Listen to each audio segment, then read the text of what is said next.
I'm Christy, And I'm Kathy. and this is The Psychic And the Skeptic.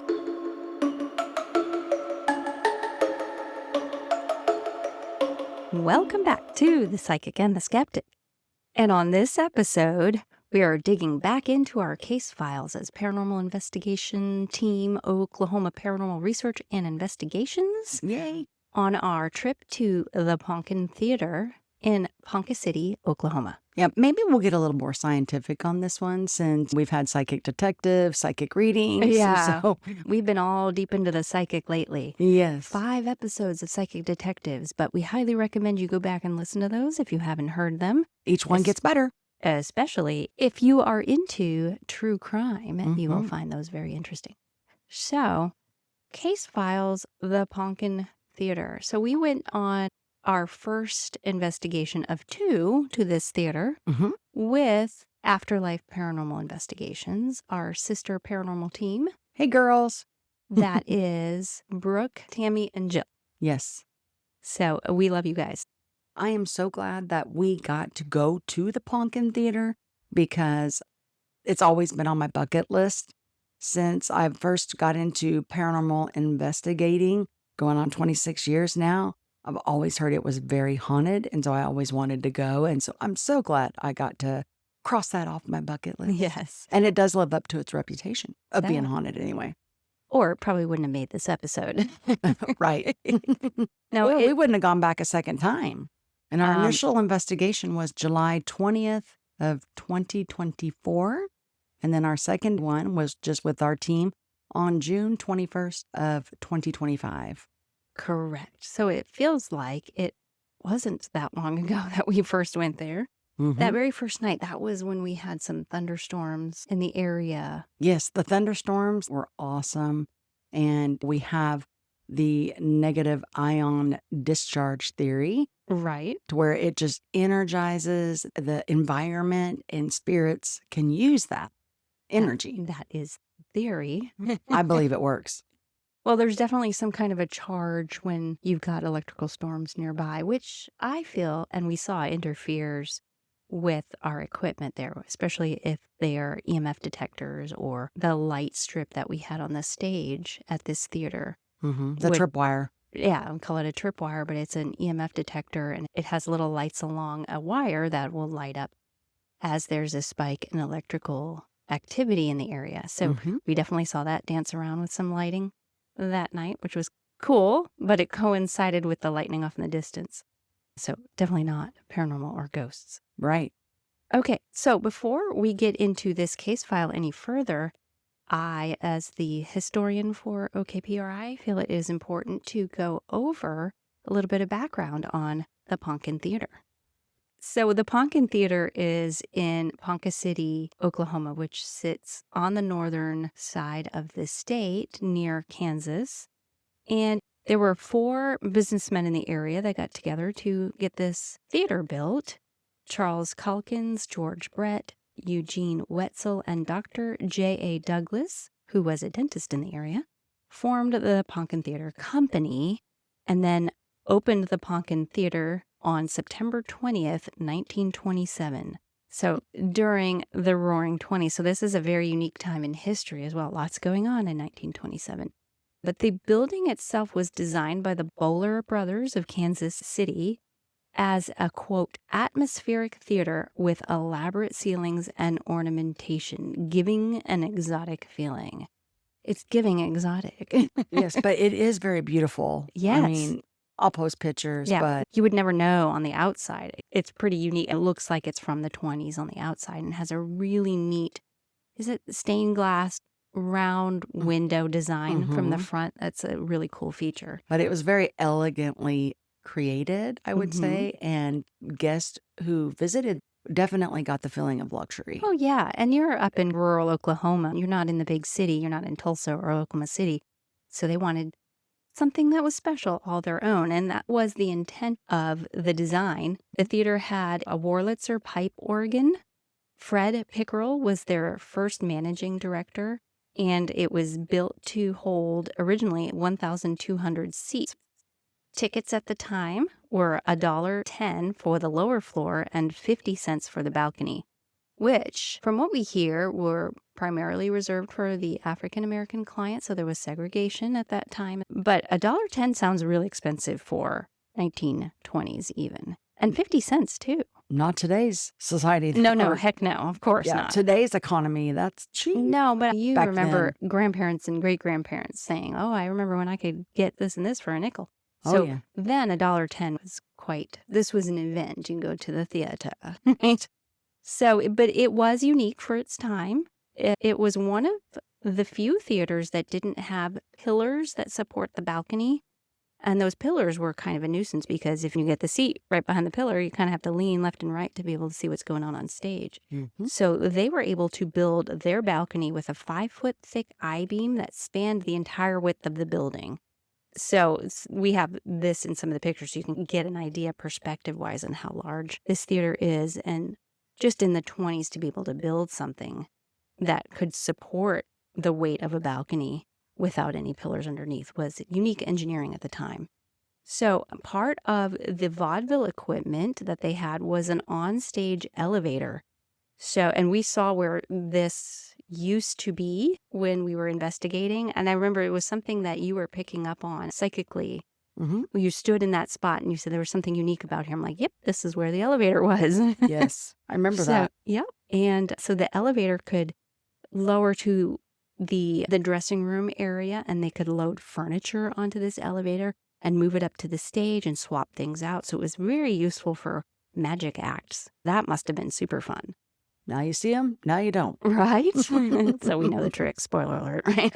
So Fred Pickerel, this manager that I mentioned earlier, presented musicals and plays in 1928, and it featured some famous musicians at the theater, including the John Philip Sousa Band. They came through, so if you haven't heard, they play a lot of marches. So the following year, sound was added for movies, and in April of 1928, the first of the, quote, talkies was shown on their theater screen. So movies before then were silent, and when sound had become part of the technology, they then called those movies talkies. Weird name. It sounds like the Talkies chip. Talkies, yes. That the youth love today. Spicy, yes. Tell you those things are bad for your gut. So yes, not to be confused with talkies. So their claim to fame here for the theater is that Will Rogers performed in 1931 to the largest audience in the theater's history. The same year, Ethel Barrymore, who is the great aunt to the modern day actress Drew Barrymore, which maybe you've heard of. So Ethel appeared on stage in the play The Constant Wife.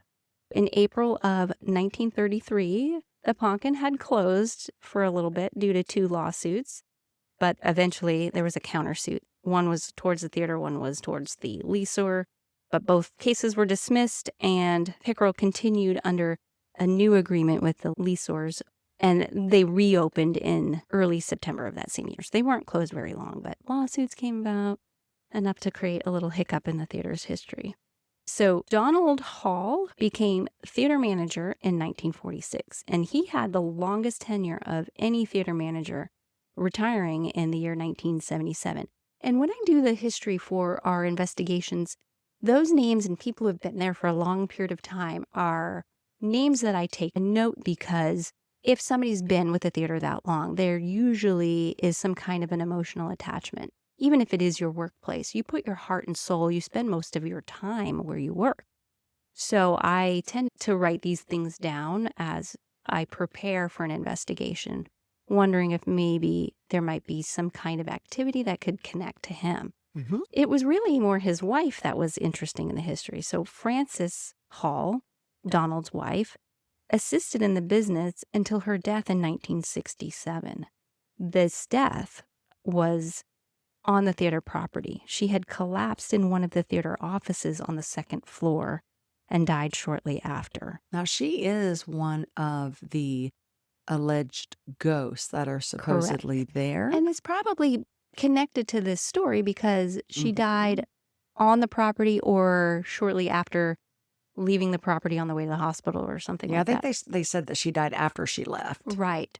And what's interesting is one of those theater offices that she was in used to be one of the lounges back in the theater's early history. Mhm. During intermissions, there was a class thing. So if you're of higher status or class or a higher ticket item, men would go into a smoking room, and it was probably segregated at that time. Oh, I'm So sure. those who bought tickets in the balcony probably did not go to these lounges. But it was a gentleman's area, and I think they had a women's lounge as well. So I'm not sure which was which. But the office that she had collapsed in was a room that was leased out to a radio station. Still is, I think. Yes. Mhm. So we didn't have access to that room to dive deeper into investigating this potential death in that spot. I didn't pick up that she was there anyway, so, Right. you So know. we didn't have a lot of concern. We did try to investigate from the door to that office and just ask some questions there, but there wasn't really a lot of claims coming from that room or that the theater owners were able to tell us about. Of course, they leased that out, but they hadn't heard anything from the radio show that they had any issues there. Folklore begins with her death, and so Yes. people can automatically assume, "Oh, it's haunted by her because she Or blah, blah, blah." Or the benefit of the doubt on that a little bit is that there could be some activity going on, and knowing the history, they might say, well, maybe it's this person or that Right. person. So fast forward a little bit from, well, maybe not, a little bit of a rewind. The theater went through some remodeling before her death between 1954 and 1962. This is really cool. In those early years, 1920s, theaters would hire these artists. Mm. And the Poncan had hired Earl Sturgis to be their artist. And what they did is they painted their theater posters. So you go to the movie theater nowadays and you see all the posters outside of what movies are playing or what's coming up.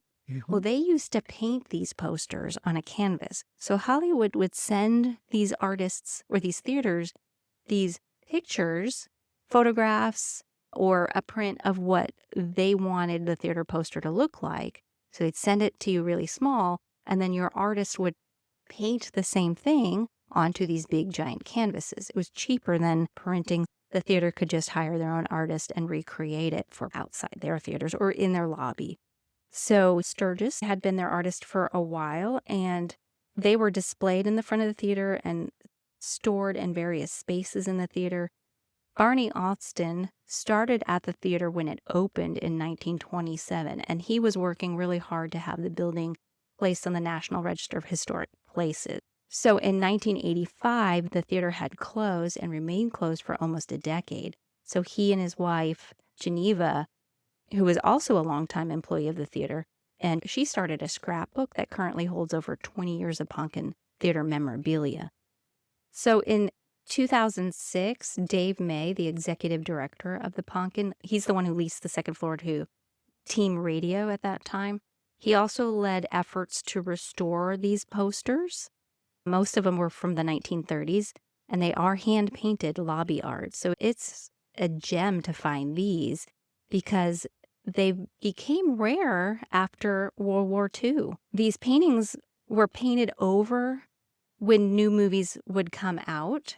So we've lost some of those older movie poster designs because they would just paint over that older movie that had already been shown to paint the new one. And then World War II came around, and the government had requested that theaters donate their canvases because we could use that canvas for aircraft. We were using everything for the war effort. So theaters would give away their canvases, and apparently the Poncan had saved a few of theirs because it still currently has a pretty decent collection of many canvases. And I'll tell you, they are real. Someone who loves history like I do, these are really cool to see. Just the style of the actor or actresses in these photos, and the paint technique and the color is very different. If you ever are in the area or you get a chance to see some of these old historic movie theater posters, I highly recommend it. They're really cool. So I think that's what I wanted to say on that. Mhm. Many of these posters were lost to history because they had to donate them for the war effort. So I know I'm jumping around a little bit here, but the Poncan Theater in 1989 was donated to the Poncan Theater Company. And this was through a gift And this was to a gift from Eunice and Wanda Baumert. And then Larry Brock had worked tirelessly to save the Poncan Theater over the next 20 years. There were fundraisers and public events to try to get this restored and keep it alive. And the restoration was able to begin in 1992, and the theater eventually reopened in 1994. It did receive an award for Best Interior Renovation for the state of Oklahoma in 1996, so that's really cool. Wow. So all of that fundraising effort and community that got together really put some great work into the theater and eventually earned it an award. And it's beautiful. The theater itself is just absolutely gorgeous. So you can see how much love and care these Yes. people from its past history put into it. All of these things are, according to paranormal theory, emotions that get imprinted into an environment that can lead to hauntings. Mm-hmm. It's also a theory or legend that all theaters are haunted, which I don't technically believe. No. But I think some of the energy that's put into theaters and acting and movies that create a love for these places, imprinting this emotion into the environment. But back to the history, there is a little legend I need to tell you about, this strip of plaster trim above the front doors that's located in the interior lobby of the theater. So just as you walk in, if you turn around and you look above you, you'll see this ornamental plaster that is like crown molding in a way. And it had been painted over several times in an attempt to cover up this greenish-black residue that kept reappearing. Now, this area is below those offices that we mentioned, where that former employee's wife had collapsed. So people were attaching that story to this mystery ooze, greenish-black ooze that kept reappearing. No matter how many times they painted over, it came back through. So it was treated for what appeared to be a fungus for a while, but then it turned black again. So some say that this is the blood of a ghost seeping down from the upstairs offices. However, it was determined over time that this was actually oil from an old popcorn machine from that men's lounge that I had mentioned earlier. And so it just kept, the oil's hard to get rid of, right? So it just kept soaking through the floor over the decades. That popcorn machine is not there anymore. They no longer have an oil leak, but you can see a little bit of staining still in that area. So it's just fun history. 2017, the theater celebrated its 90th anniversary. They installed a new marquee out front. Expansion and remodeling continued. Private rentals of the theater were starting to be offered, which was just perfect timing for COVID. Mm-hmm. But they did remain open during COVID. They were renting it out for special viewings, restricted seating and masks were in place. And then new seats were installed in 2022. So it sounds like they might have taken advantage of the slower time with COVID to do some more remodeling. But they did save one special seat, and they placed it on display by the second floor offices in memory of a patron who is said to have died while watching a show on the balcony some years ago. This legend was said to be one of the African American attendants that would be in the balcony, and she was a regular patron of the theater. And she sat in the same seat every time she came. Mm-hmm. So the story has it that this show had gone on. People around her just thought maybe she fell asleep halfway through. She was older, and they thought, no, she's just resting. And then the show was over, and she's still there sleeping. They tried waking her up and discovered that she had passed during the show. But let me say, in her memory, they saved that seat. Right. That was her seat, and it's hers for eternity. Yes. Which we were able to see that seat. It is still there in the theater. And I will post a picture of that on our Facebook and our Instagram page. And I'm not saying the story isn't real, but I wasn't able to find anything in any newspapers about her passing. I figured that would be a story that would be shared, but it is not written down anywhere in any kind of publication that I could locate. But cool story, either way, true or not. It's fun, and why not? If you can't confirm that the story is true and it's just said down the years, and if this was an African-American woman, maybe at the time, it just sadly wasn't something that they wanted to share in the newspaper. Right. Hopefully that's not the case, that it wasn't out of, I don't know, Racism or meanness or whatever. Yeah, hopefully that's not the case, and that it's just not published because it didn't happen. But What a way to go. If you're a big theater fan, why not go while you're in the middle of a show? Right, exactly. I know you couldn't find any documentation of her being there, but I don't know. Did you I get psychic documentation? documentation, that's great. I really feel like she was, yes. I Okay. feel like that story is true, and for some reason, why they didn't publish it, I don't know. Do I have any proof to back that up? No, but I do feel like she was there, and Yeah, that and did when happen. stories are passed verbally over time, they become legend. And most legends are based off of facts. So Right. we'll see. But Even if it's only one or one fact. no, but it's a very endearing story. And I love that the theater saved her seat for her just in case. Yes. Did you say her name, by I the didn't. way? No, there was no. We asked the theater owners if they knew what her name was. That would have helped me look back in some of the documents in history, but they didn't have a name for her. But there's another person in the theater's history named Patricia Evans. They called her Patty, or Patricia Evans, who went by Patty. Mm-hmm. She passed away on October 29th, 2018, at the age of 88. She was a longtime member of the theater and directed the children's theater program for many years, so her heart was in that place. Some individuals have speculated that Patty could also be one of the ghosts that remain at the Poncan Theater. It was rumored that she died there in her office. However, that's another story that we couldn't verify. Right. But We'll put her picture, though. yes, and Also, I believe there is a dedication in the theater for her and all her efforts and time that she did with the children's theater. And they still continue the children's theater today, so in her honor. oh, But that is the history of the Poncan Theater. very cool, huh? So both of our teams, API and OKPRI, arrived at the Poncan Theater around 4 p.m. on this initial investigation. We said hi to the caretaker, she left, and then it's equipment time. So as I was bringing in some equipment, I had an experience. It was probably, I think it was around 5:27 p.m. But as I was walking past a set of the theater doors, we're in the lobby, I heard this woman's voice, and it was like several syllables, but I couldn't make out what was actually being said. But Now, was this when you and I were walking up the staircase no, this is just in the beginning when we were in bringing in the equipment. so we were in the lobby? Yeah, we were in the lobby. In fact, I'm going to be honest. After we reviewed over all of our evidence, this lobby area is pretty dang active. I would say it's probably one of the more active areas in the building for some reason. So, Right. but I do remember after we got the equipment in, the girls from API wanted to go eat some dinner. They had previously been here already, so they knew the layout. Right. They had investigated prior to this and brought us along for their second time there. Right.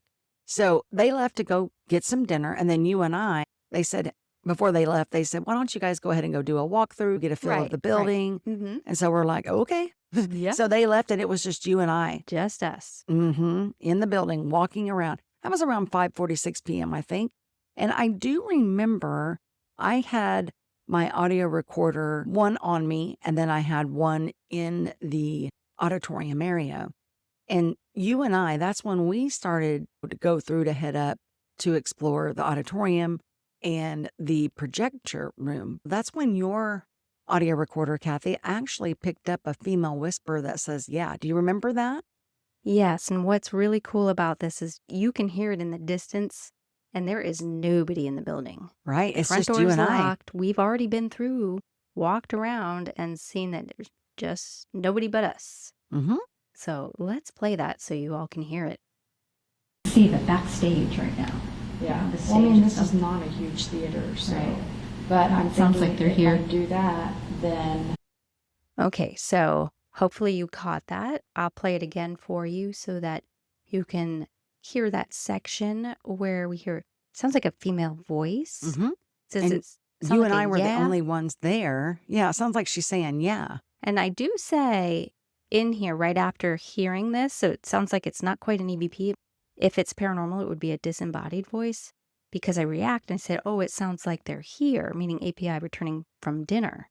But we have other events that occur since then that they still haven't arrived yet. So Correct. in our report on this case file, it is documented that they were not there yet, although you're not going to hear that in this clip because a little bit of time goes by and we realize, oh, they're still not here. So whatever that was something. And just to help you hear this a little better, so you hear Kathy and I talking, and then you hear this female whisper say, but it's like in the See, to background. me, I hear a voice, not a whisper. I don't remember what the experience was when we were there. We didn't But hear on this on this audibly. clip, to me, it still sounds like a voice. But let's go ahead and play that again so All right. everyone can hear it. not a huge theater, so, Right. but I'm Okay, so yeah, maybe a little whispery, a little voicey sounding, but Mhm. definitely off in the distance, echoey. Nobody's around. Correct. Which is what makes it so cool. Well, and then if you remember, you and I we kept exploring. We wanted to go check out the old projector room. And so we were going up the little small set of wooden stairs that lead you up to the entrance. And if you recall, it was pretty dark in that area. We had our flashlights, but we wanted to find the light switch to turn on so that way we could go in there and see things a little clearer. And about this time is when my audio recorder happened to pick up, I don't know if this is a woman's voice or some sort of weird sound, but it sounded like two syllables and it's got this weird high pitched tone to it. So I know when we reviewed it back, we were like, that is odd. That's not us. But you couldn't make out what was being said. So let's play that. And maybe, I don't know, if you guys can figure it out, let us know. I think the lights are on the wall. Maybe. I didn't bring it. Zap myself. I have a flashlight, but I think I gotta change the batteries out. She had the lights on. No, they gotta be the here somewhere. lights. Well, I'm gonna get myself zapped touching. So yeah, the high pitched something in there. Yeah. I don't know.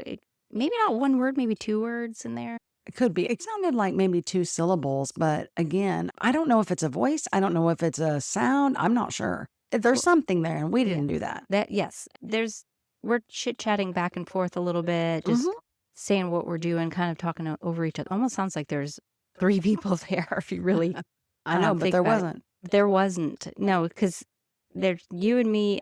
I was looking for the lights on the wall, and then you were talking about changing the batteries out, thinking you need to change the batteries out in your flashlight. Mm-hmm. And then I said, oh, she had the lights on, meaning the caretaker, and you're hearing that voice in there. So I'm going to shorten that clip a little bit so you can hone in right on where that voice comes in and take a listen and see for yourself. She had the lights on. No, they gotta be here somewhere. So we continued our investigation, and about 30 minutes after you and I had visited the projector room, we end up going back to the lobby because we were getting ready to go to dinner ourselves because API was coming back. So here it is. That's the information I was needing. Yes. 30 minutes now have gone by Mhm. since not just that sound, that high pitched noise, but the yeah or the other woman's sound. So lots of time had gone by. Mhm. Clearly API was not there. Yes. Okay, so And you- I left my audio recorder in the main auditorium, but prior to us leaving, my audio recorder picked up this tap type sound. So I didn't know, I don't think the girls heard this either, and it wasn't one of them. I think they were busy at this time trying to get their camera systems and stuff set up, but you can definitely hear this tap sound. So let's play that.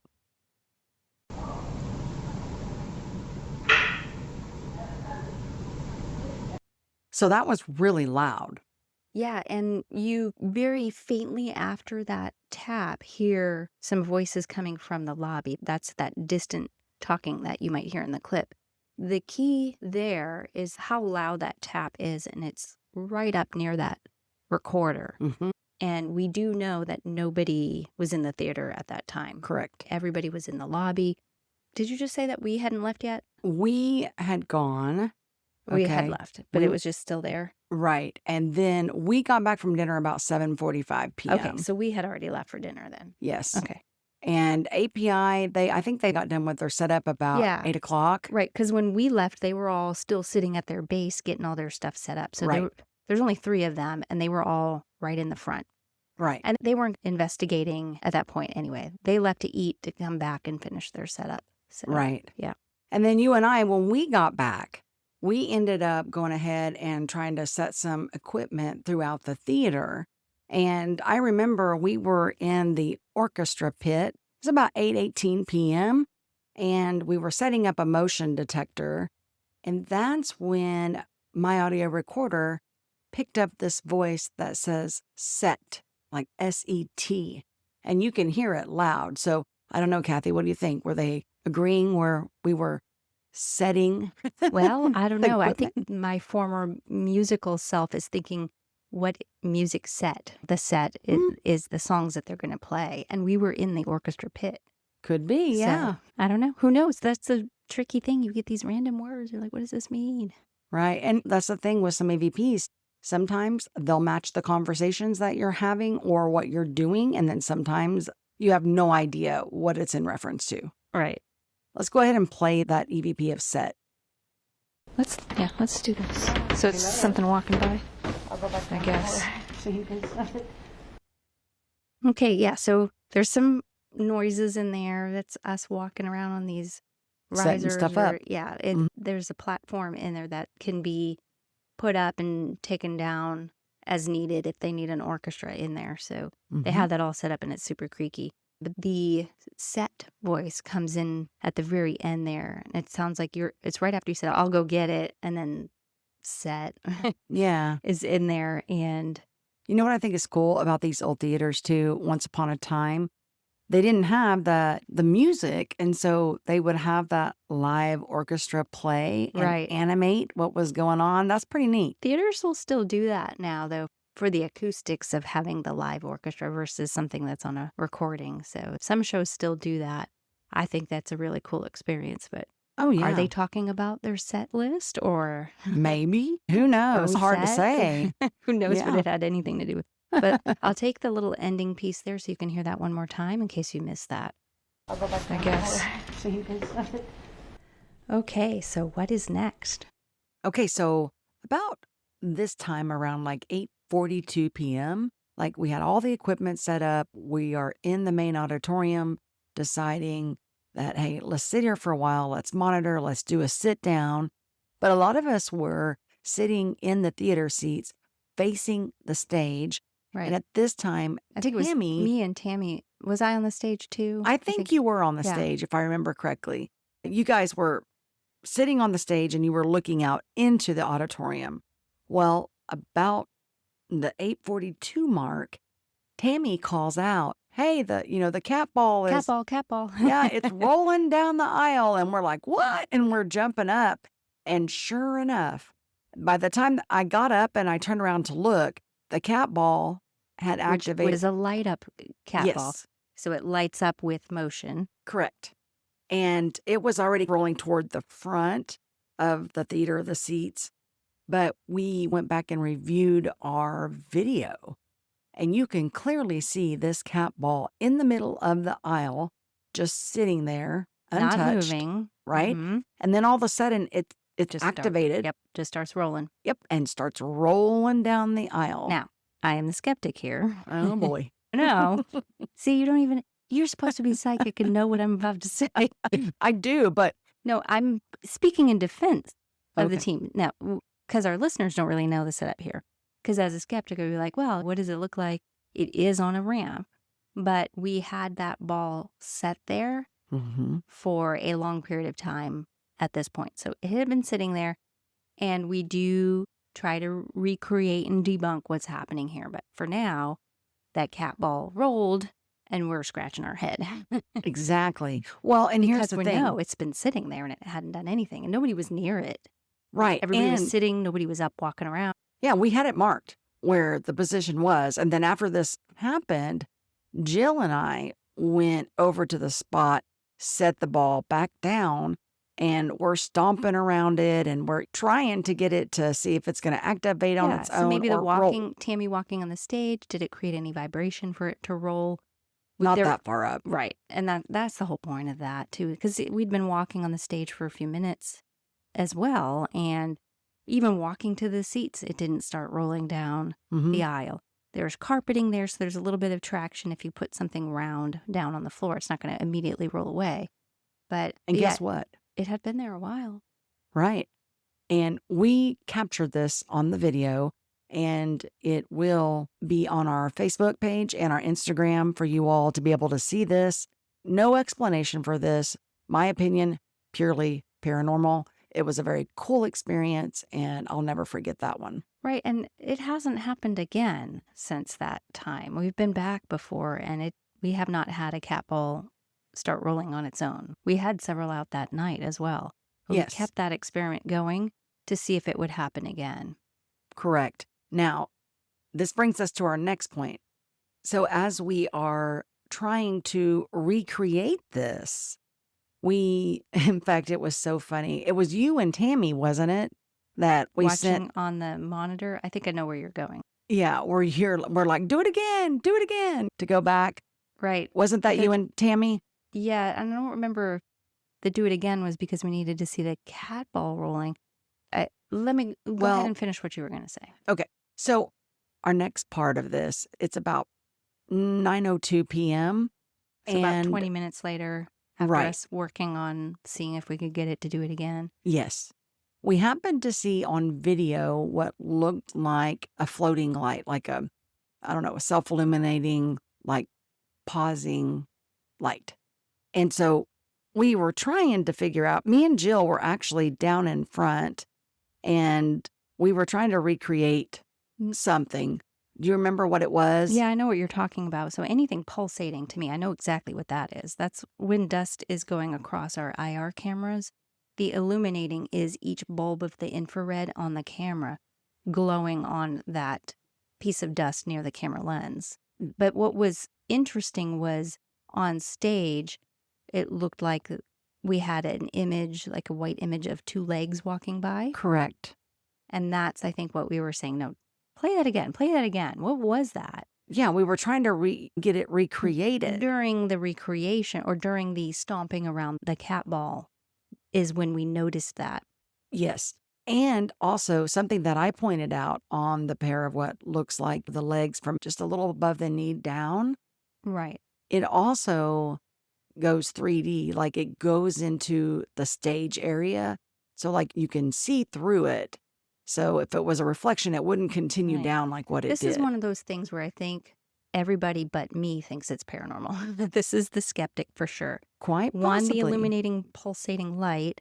Orb is another orb, but I've seen this before in places with the dust floating by a camera. You can see that pulsating light go by.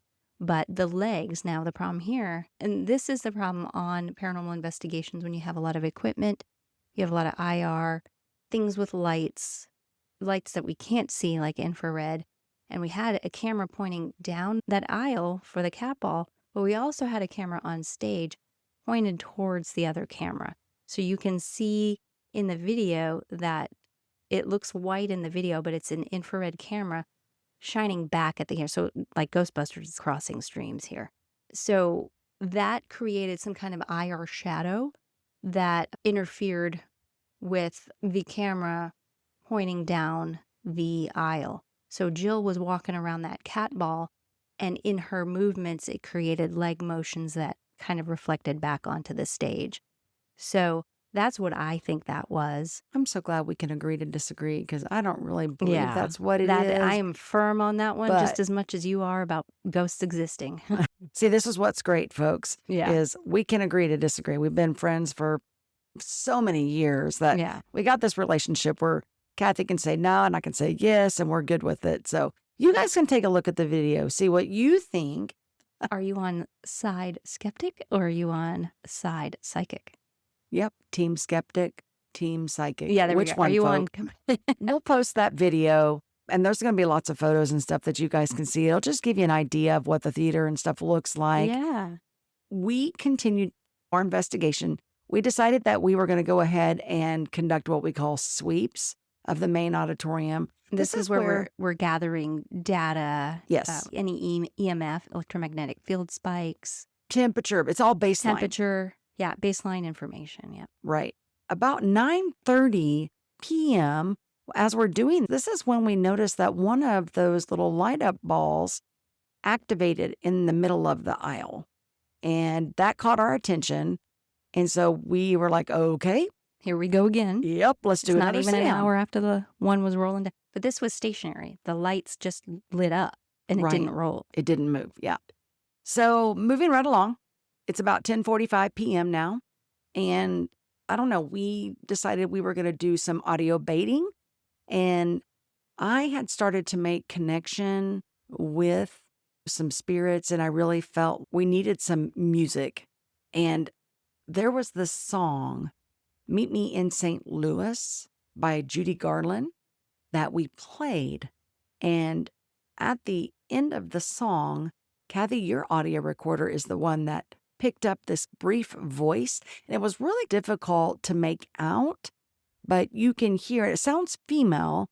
Right. And this audio baiting session, we wanted to play some period music to see if it made whoever was there with us, if in spirit, comfortable, maybe invoke an emotion that maybe gets them to want to talk about why they're there or if they're there. So it's interesting when we do play a song and there's a voice that's there in reaction to it, perhaps. Yeah, it can like charge the air, I think, Well, in a yeah, I sense think too. it's the emotion and the Yes. connection to the music that brings that energy on. Correct. So, yeah. We did have some tripwire activations between 11 and 11:12. Yeah, but No, later that night there was a thunderstorm approaching. correct. So that could have been some of the electrical It could have been. interference. Yeah. I was just going to note that we did have some, which was interesting. So let's go ahead and play that clip of this voice that you captured on your audio recorder. See if anybody can make out what it is.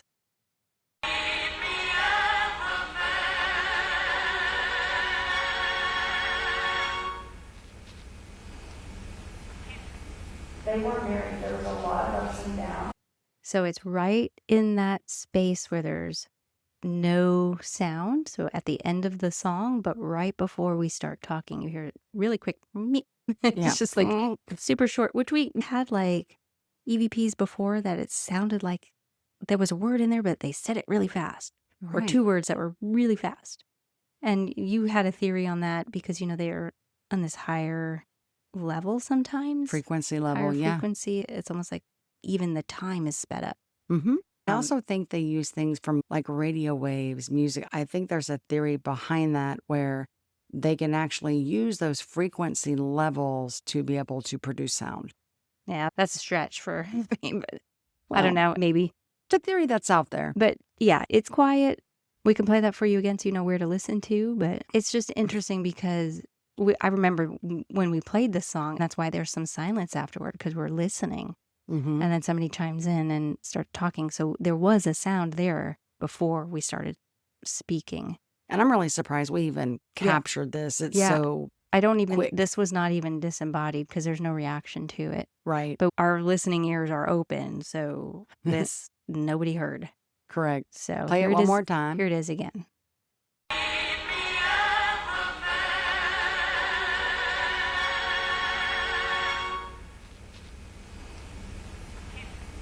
They were married. So it's about 11:45 p.m. now, and we took a little bathroom break, and we're getting coffee and all that. Tammy, the brave soul that she is, she stays in the auditorium, and she's on the stage and just listening. And I had my audio recorder also. I left it in there on the stage. So we talked about this when we were on a location because the bathroom door, if you didn't catch it, it would go boom. Yeah. And you could hear it in the theater. You too. could. It was, the door was sticking. And this Mhm. was summertime in a storm. So with humidity, the doors, the wood swells. And Right. so when you close the door behind you, it slams. yeah, and you could hear that because it was like really loud. And the bathroom is like right up against the wall Right. of the The auditorium. back of So the auditorium. Yeah. when I was reviewing my audio on this, though, the click and the little thud type sound or pound sound sounds like it's in the auditorium. But this is not us because this sounds like it's in the same room. And Tammy heard it and she believed that it came from the stage area. So we can play that and see what we can hear, and we'll analyze it after we play it. Okay.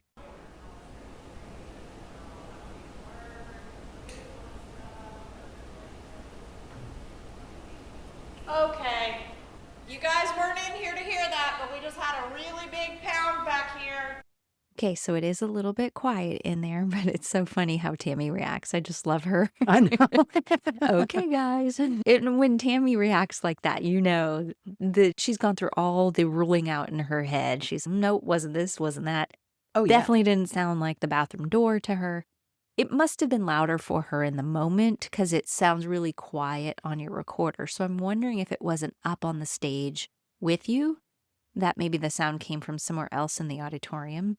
Maybe, but I think Tammy had even said something about hearing it come from the stage area. So maybe that's why my audio recorder captured it the way it was since it was sitting Right. on the stage. Sure, but I feel like it would have been a little bit louder if it was on the stage. And those kind of sounds to me, and here's the skeptic coming out. There's lots of settling. There's lots of equipment in a theater, lots of potential for echoing in a room like that, although they are designed for acoustics. But at night, when everything's shut down, things cool down, we have a storm in the area, humidity's changing. To me, that sounds like settling. Sometimes we have people contact us that moved into a place fairly short, like they had only been living there for a little while and they're experiencing a lot of activity, and it turns out, oh, they just haven't gotten used to the normal settling. That could have been us in this moment, but with Tammy's reaction and having worked with her, I trust her to rule out those kind of things. So that this seemed, just by her reaction alone, to be something that wasn't normal. Yeah. Right. Yeah. And she's been investigating long enough, too, to also know some difference in some things. But Right. we had a lot of different experiences, though, this night. So, like, even this next one coming up, for you, this is your experience with the laser grid. Right. So, because it's a large room and there's lots of potential for your eyes to play tricks on you with shadows, we use a laser grid. And if anybody listening has seen TV shows, it's very similar to what we use. It's like a flashlight that gives off many little laser dots that will project across a room or down a hallway. And it helps us to see if anything breaks that light, walks in front of the laser, to manipulate the pattern that we see reflecting off the wall. So we do that in a large room like a theater. It's really helpful. It's cool to see. You're almost like you're in your own planetarium in there. Yeah. And you can definitely see shadows easier, I think, with the grid. Yeah. If it breaks the light. It's good and it's bad because initially it does help you to rule out your eyes playing tricks on you. But over time, you stare at a light long enough, then your eyes start playing tricks on you. Correct. Right. Because, yes, those batteries don't last very long. But this one had nothing to do with the lights. It had nothing to do with seeing shadows. So what happened with the laser grid this time, this is shortly after we were sitting in the auditorium. I had it set up on this. There's a half wall in the back of the auditorium where the soundboard is for shows and theater events. And so I had it propped up on that wall so it can project down towards the stage. And I kind of let it run. We were just taking a short break and we were going to come back in the auditorium. It's about 1 o'clock in the morning now, too. Right. So we had another restroom break at this point. So nobody was really in the auditorium. But when we were coming back in, I was going in to retrieve the laser grid because it had stopped illuminating. So the battery had ran out. So I went to go grab it, put it up, get it charged up again. And when I located the laser grid, it was not in the same place that I had left it. Now, nobody had been in the auditorium except while it was illuminated and we were sitting. And let me say, whenever we are on investigations, we do not move other people's equipment. when I went in to pick it up, I had noticed it had been moved over by about 1 foot to 1.5 feet.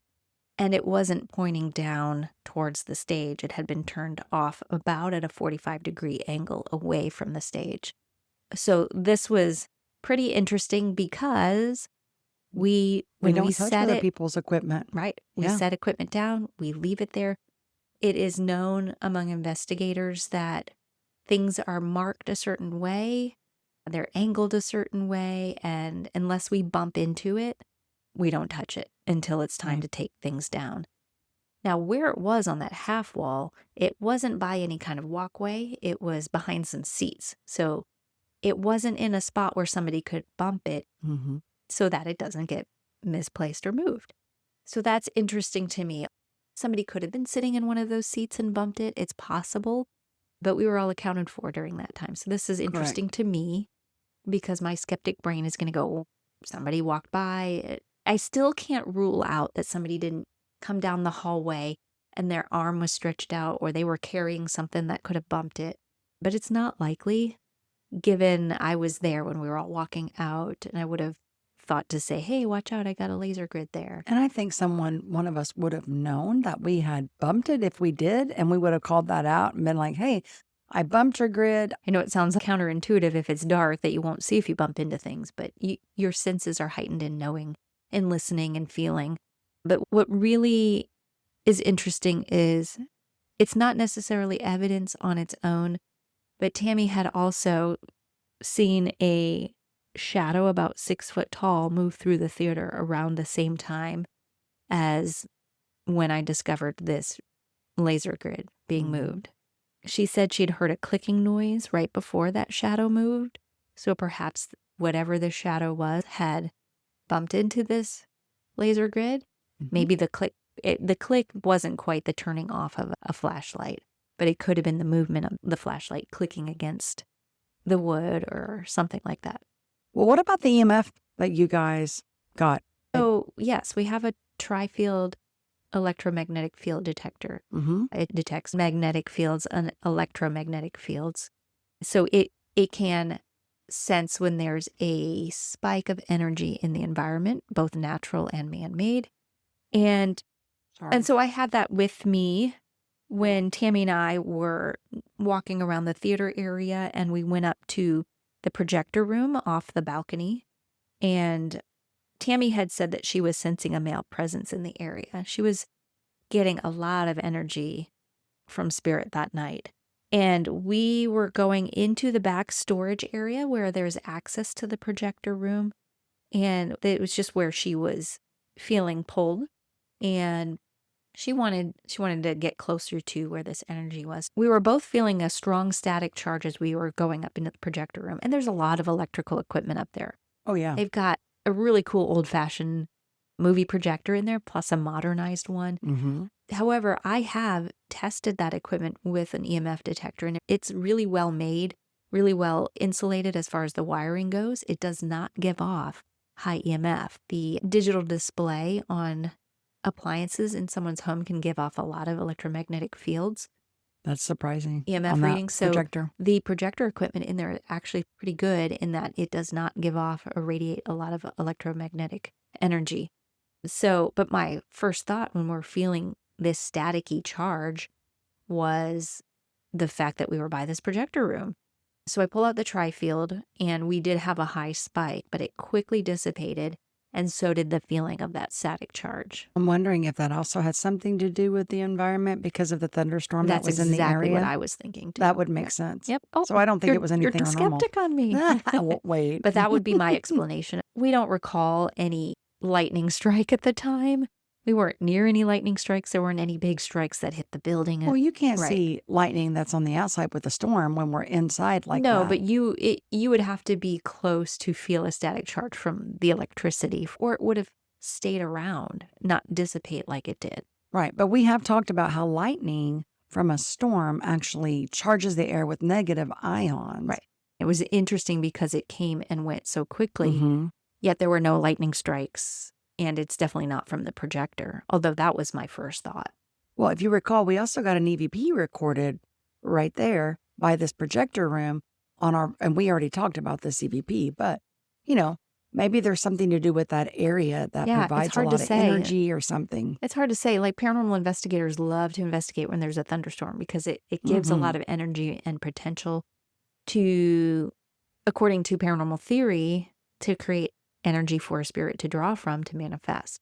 Do you remember when we went to Hill House Manor? It was like that. We had a storm that was rolling in and things were like really active. And I'm going to be honest, part of that place, I just did not feel comfortable going in. But I definitely noticed the surge in energy right before. And then when the storm passed, it was like nothing.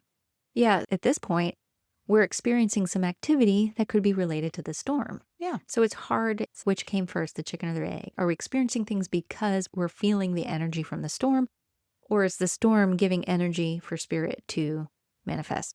So, We'll never know. right. Right. Unless you have something that is obvious, you're looking dead on at a transparent being, Mm-hmm. or you get an amazing EVP that you 100% know wasn't anybody present. Say it's a male and we only have females there, or say it's a child and there are no children there. We've had that happen. Right? Yeah. So that's when things are interesting. But this vague in between is really difficult for skeptics to accept as being something paranormal theory. That kind of led to us wrapping up the evening a little bit more as the storm was coming through. The cat balls were lighting up a little bit more frequently, which I think the makes me think batteries. that's the batteries starting to run out as we get later in the I evening. think some, though, not on all those activations, but I do think they're Oh, toward no. the end. The one where the ball was rolling down the aisle was very interesting because we had movement, and these cat balls will light up with touch and movement. And this thing was rolling and there was nobody near it. And I'll post that on our Instagram and our Facebook pages for this episode. Right. We actually were observing more of the equipment interaction with lightning strikes. The cat balls were going off, and we thought, well, either those batteries are dying, the activity was winding down, and it was time to call it a night. Now, I'm going to be honest. I think the 7 p.m. to 9 p.m. time frame was the most active for us. right, That's when we had that cat ball rolling. That's when we recorded a lot of the EVPs. right. So, yeah. And we see that a lot. Many times we find that if there's going to be some interesting activity on a location, it happens early on. So we've developed a theory that perhaps if there's something paranormal going on, it's very curious about us and what we're doing, tries to interact with us, and then it runs out of energy after a while. And by the time 2, 3 a.m. rolls around, we got nothing going on. Right. So That is very true. So this is where we decided to get some sleep, with as much sleep as we could possibly get after a long investigation. You guys see We where all this is camped out going? there at the theater. You and I and our friends at API. I believe that night we were in the hallway. Jill and I were upstairs in the hallway by the offices, which used to be the men's lounge and an old restroom area. I was downstairs with my cot right there by the The stairs. lobby. Yep. You were Mhm. down by the lobby with Brooke and Tammy. And then Jill and I were upstairs, and we spread out to see if we maybe experienced something overnight that awoke us in our sleep. But nothing happened that night. The only thing that I experience when I sleep is the back of my eyelids. Like literally. I think I've mentioned before, a tornado can come through it. I don't hear jack squat. I'm a pretty light sleeper. There have been times we've stayed overnight on location and stuff happened and I slept right through it. Mm-hmm. Yeah. But most of the time I'll be woken up by things, but it doesn't happen very often. We finished up our investigation with API, and We go back. after reviewing our evidence and getting these EVPs, we thought we are not done with the Poncan Theater yet. So we realized the rest of our team would probably like to come in and take a look around and see what they can find and gather from evidence. Oh, yeah. We didn't mention that this first investigation, API had asked us to come in and join them. We were their guests. So it was just Kathy and I on this investigation. So the rest of our team didn't get a chance to go to this one, which is another reason why we decided to go back. Right. So we did have some things occur on our second visit to the Poncan Theater. Mm-hmm. And that is why we are going to leave you here and come back for part 2 of the Poncan Theater on our Case Files episode. So if you are interested in more about paranormal investigations, you can visit our website at okpri.com and check out our Facebook page at Oklahoma Paranormal Research and Investigations on Facebook. And if you have any stories you would like to share with us about any haunted theaters, write us in at psychicandskeptic, all spelled out, at gmail.com. So you can find us wherever you enjoy your podcasts, and thank you for listening. Because the paranormal is the normal. Not yet understood.